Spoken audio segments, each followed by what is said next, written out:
Welcome to the Real News Network. I'm Paul J. in Baltimore, and welcome to a new edition of Reality Asserts Itself. In 1955, the African National Congress established a document of principles. It was known as the Freedom Charter. The document promised the national wealth of our country, the heritage of South Africans, shall be restored to the people. The mineral wealth beneath the soil, the banks, and monopoly industries shall be transferred to the ownership of the people as a whole. Well, when the African National Congress eventually did take power, none of those principles were in the new South African Constitution. And much of that is the subject of a new book by Danny Schechter, a man that followed Nelson Mandela many times over the course of years for several films. And the new book is a culmination of that work. And Danny Schechter now joins us in the studio. Thanks for joining us, Danny. Thank you, Paul.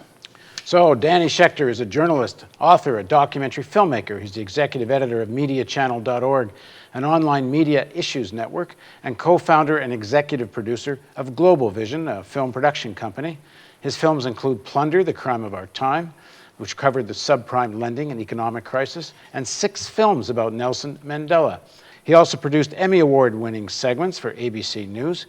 He's currently working on a new documentary film called The Making and Meaning of Mandela, A Long Walk to Freedom. He's the author of 15 books, including Occupy, Dissecting Occupy Wall Street, and his latest, Matiba, A to Z, The Many Faces of Nelson Mandela. So we're going to talk about your book. We're going to focus on Nelson Mandela, but as people who watch Reality Asserts Itself knows, we normally start with a little bit of biographical discussion about our guest, and that's what we're going to do with Danny. So, start with the story of Danny Schechter. It's a long story. You have been involved in so many things. You've covered so many issues. You've lived about 19 lives. So we can't do it all. But something I try to focus on these interviews to start with is, what was the politics of the household you grew up with?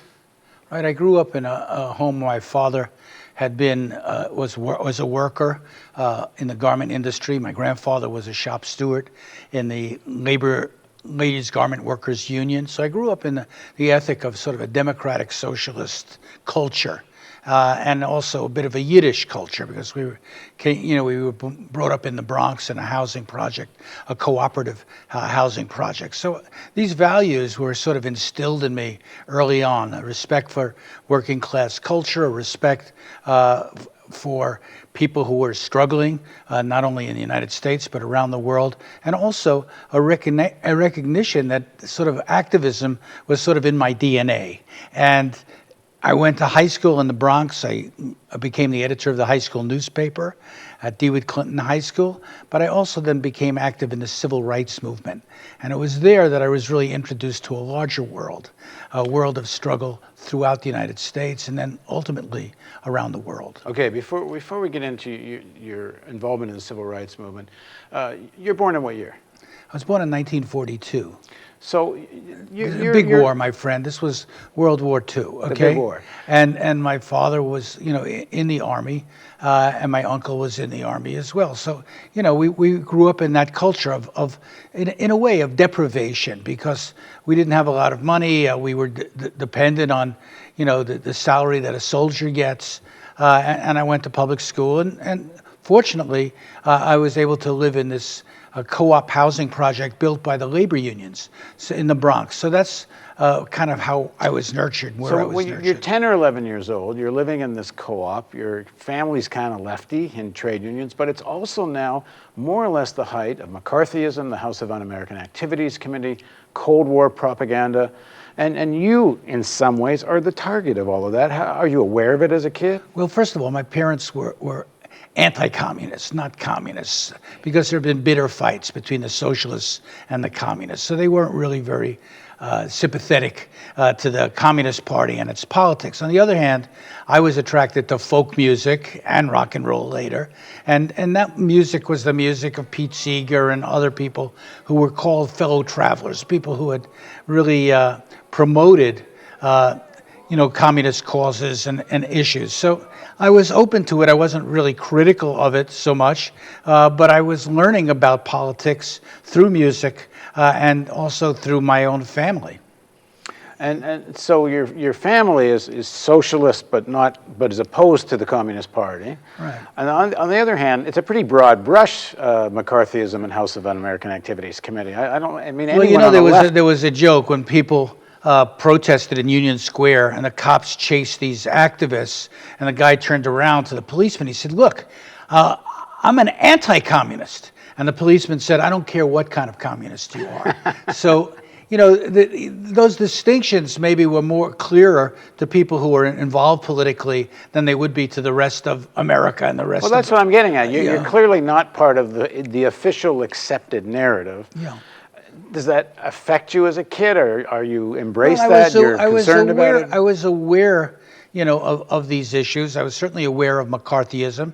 I became a sort of viewer of Edward R. Murrow, who, the CBS journalist who took on Senator McCarthy. So my sympathies began to emerge as being critical of the right wing, critical, of people who were opposing change in America and in the world. And then when in the 1960s, as Africa emerged on the scene, I became very interested in learning more about that through Life magazine, through television, and I became interested in the larger world. So it started for me when I was, 18 years old, graduating from high school and going to college at Cornell University, listening to African music, listening to protest and folk music, Bob Dylan and others. And I think all of that helped nurture my political outlook. So by the beginning of the 60s, you start to get really involved. I got involved, but I was also a journalist. I edited a magazine called Dialogue, which was an effort to engage in debates between different points of view on various issues to support student activism around the world, not only in the United States, but in South Korea and in other places. In Venezuela, people were protesting against American policy, and I wanted their voices to be heard. Later, my dialogue became more of a diatribe or more of a monologue because, we had developed a much sharper critique of American foreign policy. The death of Patrice Lumumba was something I experienced when I was at Cornell University and joined the protest against the U.S. role in it. So my roots in all this go back to this period, and I was, also at Cornell as the editor of this magazine. I sponsored debates, and Malcolm X came up to Cornell at my invitation and debated a major civil rights leader, James Farmer. James Baldwin, a black writer, came up and spoke. So I was immersed in this whole intellectual culture of dissent and of challenge to the Cold War. And also support for activism, student activism, and the civil rights movement, which brought me in 1963 to Baltimore, where we are today, where I became part of an organizing project with young people doing some of the things I think you'll be doing in the years to come, working with the people in the community, empowering young people, encouraging them to get engaged and involved. And that's what I did here in Baltimore. I was involved with the March on Washington in Washington, 1963. So I go way back into this movement. And once you get immersed in it, once these values kind of sink in to your consciousness and into your way of life, you don't forget them and they become part of you. And that led me to going to London, to the London School of Economics, where I met all these South African exiles who recruited me to go to South Africa in 1967. So at the London School of Economics, you get involved in another protest. Yes, I did, because we were part of the anti-war movement and challenging the Vietnam War. And there were big protests in London, and I joined those protests and, was arrested but not held by the London police as we challenged the war at the American Embassy at a large demonstration. So we had a committee there called the Stop It Committee, Americans in Britain Against the War in Vietnam. So I was part of that. But at the LSE, there was a global student body, among them many South Africans. And I became really introduced more to the anti-apartheid struggle in England, and then recruited to go to South Africa in 1967 in the summer to be part of an ANC underground action, now captured in a book called The London Recruits. I was the only American who was one of those London recruits. And what were you to do? Well, we went to South Africa to basically challenge the apartheid system. We distributed leaflets and flyers through so-called leaflet bombs to tell people that the ANC was alive and well.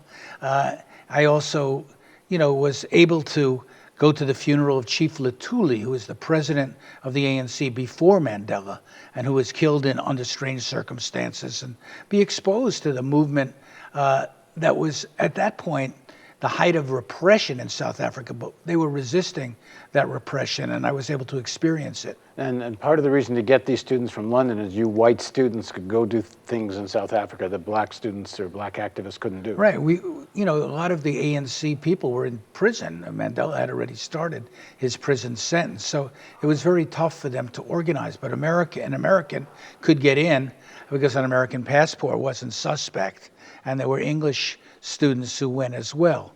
And this lasted for 5 years, this project of activism, of solidarity is what I would call it. And through that, I got to know and meet some of the ANC leaders in London and learn more about the history of this movement. We did, in London, we protested against apartheid, but we were also protesting against the war in Vietnam. I didn't see those as separate struggles.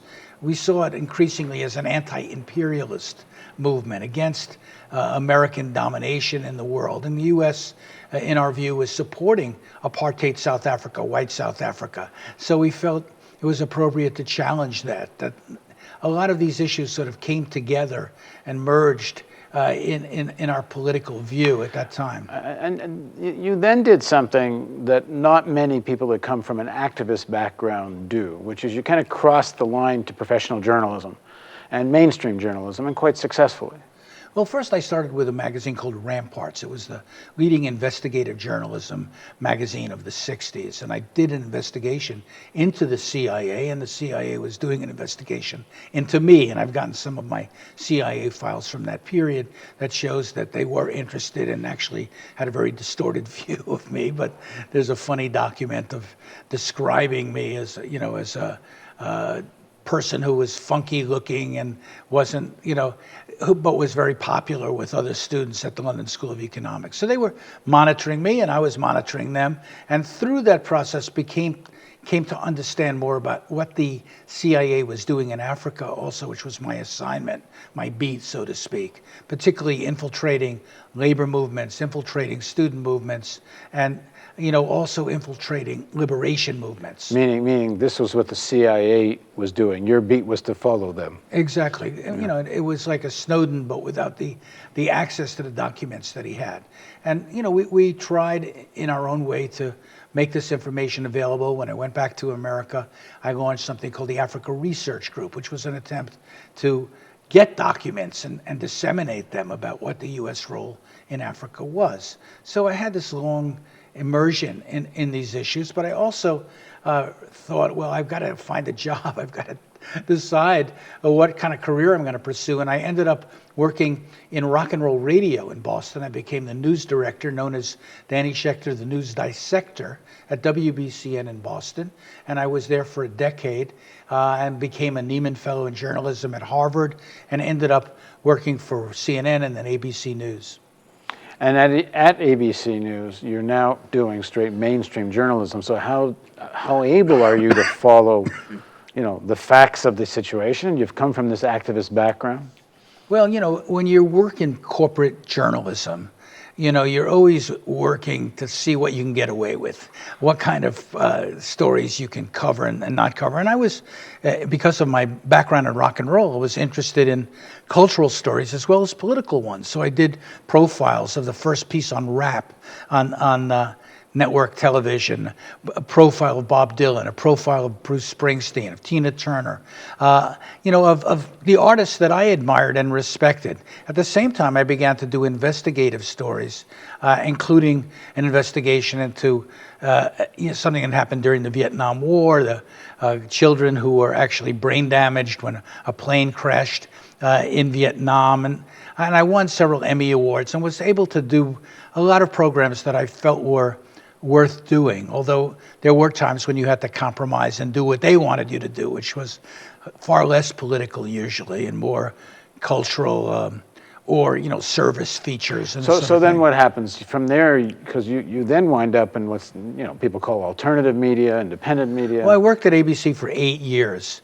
I did 50 stories, which is a lot more than most people ever do.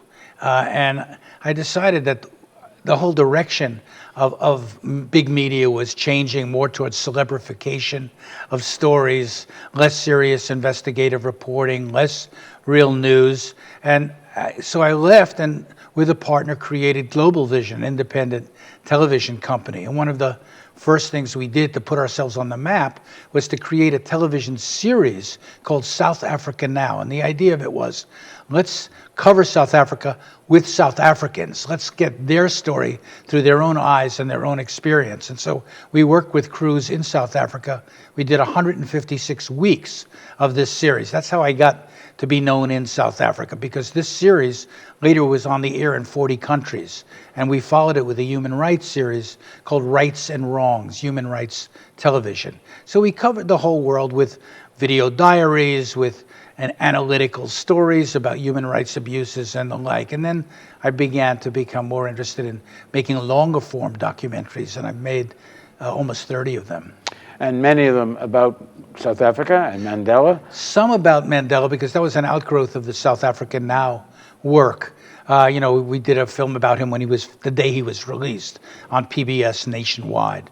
I did a film when he came to America. I was the only person and crew allowed on the plane with him, and we traveled. And in the course of these films, you got to talk not only to Mandela, but many of the leadership of the ANC, exactly. activists in the struggle, and it's kind of the lessons of all of that that has led to your most recent book. And also the anti-apartheid movement in America. People think that South Africa did this all by themselves. Not true.